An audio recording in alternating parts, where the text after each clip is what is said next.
What is up, my positive people? Today I'm going to do my laundry real quick. I wanted to shoot this video and talk about personal finance on a very, very basic level that everybody should implement. And this is 100% how I live my life. And the whole reason why I want to make this video and why I think this way, which is live below your means, like financially, is because my number one goal, and maybe this doesn't apply to you. So if you don't think this way, then obviously don't watch this video. But my number one goal in life is freedom, like the freedom to choose, the time freedom, and the freedom to do the things that I want to do, right? And I think the best way to do that, even if you're not rich, even if you're not a successful entrepreneur or somebody that has buttloads of money, you can still live like this. Like people, like a lot of people I know that have run businesses, or they're at a job, I hear them say, oh, one day I want to be rich. I want to be so wealthy that I could do whatever I want, whenever I want. They don't realize that they can do that way before they actually get wealthy. And I'm not saying don't, like, because I want to get rich as well. I want to be financially well off and literally do whatever I want, whenever I want. I'm the same way. So I don't blame or fault anybody for thinking that way. But especially if you're in your 20s like I am, and you don't have all these liabilities and responsibilities yet, like children, marriage, home, all this stuff, you can set your life up in a way where you can choose what you want to do. You don't have to be tied down to a job that you hate because you set up your expenses in a way where you literally have to stay at this job, or else you won't be able to afford the lifestyle you have.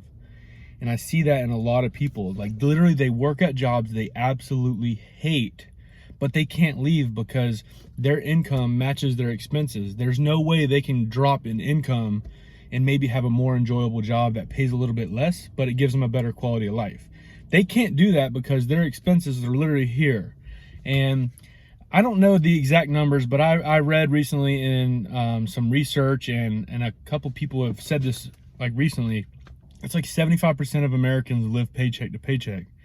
And that's essentially meaning their expenses match their income. So if they make $3,000 a month, their expenses are right around that. So they don't have any freedom or any flexibility. They're literally a slave to their job, and they're a slave to their lifestyle that they bought because they're buying all these things that they think they need. You know, they usually buy a house that's way too big for them, what they need.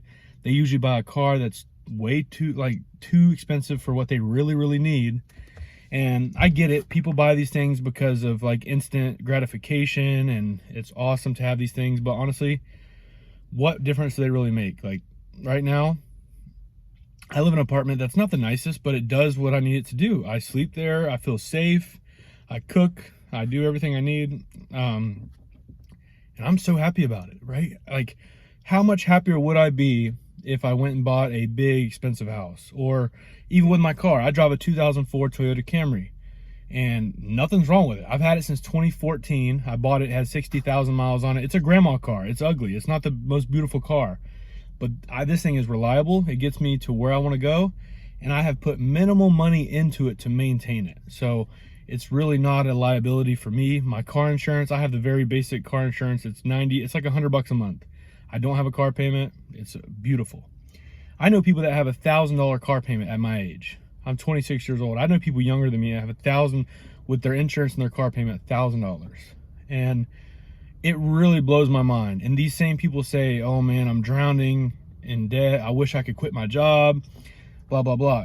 I've set my life up in a way where I can afford, honestly, I don't make this much or this little money right now, but I could afford to work a job $10 an hour and still be comfortable. Like, not that I want to, not saying that's the reason why I want to set my life up like that, but I'm just saying, if worse came to worse and like my job fired me or whatever, it doesn't matter. Like I would never be in a bad position because I can go work at McDonald's or a gas station and live. Like a lot of people can't say the same thing. So if their job was to just be eliminated today, they're screwed.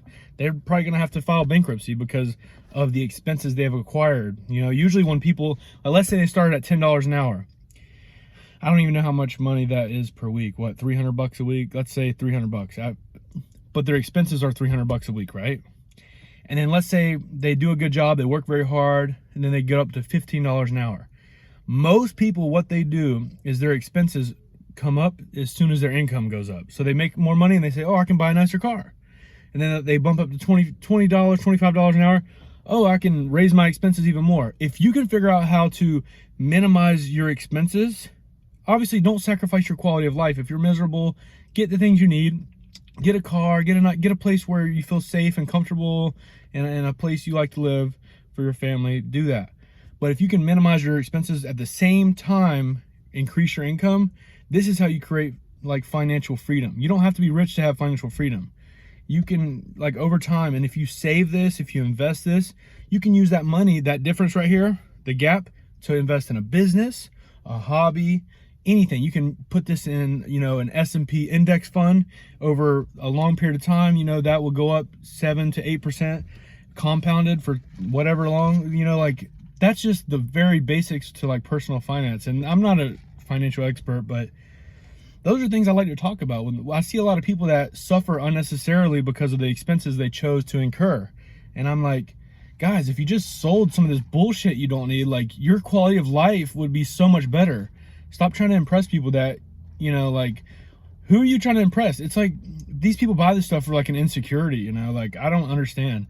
I don't feel insecure at all about my car. Even with women, I talk to women all the time and they see my car and I don't give a fuck what they think. If they think my car is lame or I'm a loser, I don't need them in my life, right? I don't care. It's not my problem. If they want to judge me based off my car, their problem. Because what you drive and where you live and what your car looks like, what your house looks like, doesn't determine who you are and your potential as a person. So stop listening to what everybody thinks about you. Like, just live your life and choose freedom. Choose freedom over looking flashy and looking cool and having the latest and greatest things. I have an iPhone XR, which is a couple years old now. I bought it. It was expensive at the time, but like, I'm not getting a new phone anytime soon, right? And because I don't care about the latest and greatest. Now, if I need a new phone for a business venture, like if I need the software because of business, I will definitely get it. But it's not for any consumer reasons. It's not for the normal reasons. I would only do it for business interests. But hopefully you guys enjoy that and you can relate to that. And if you know somebody that needs to hear this message, send it to them.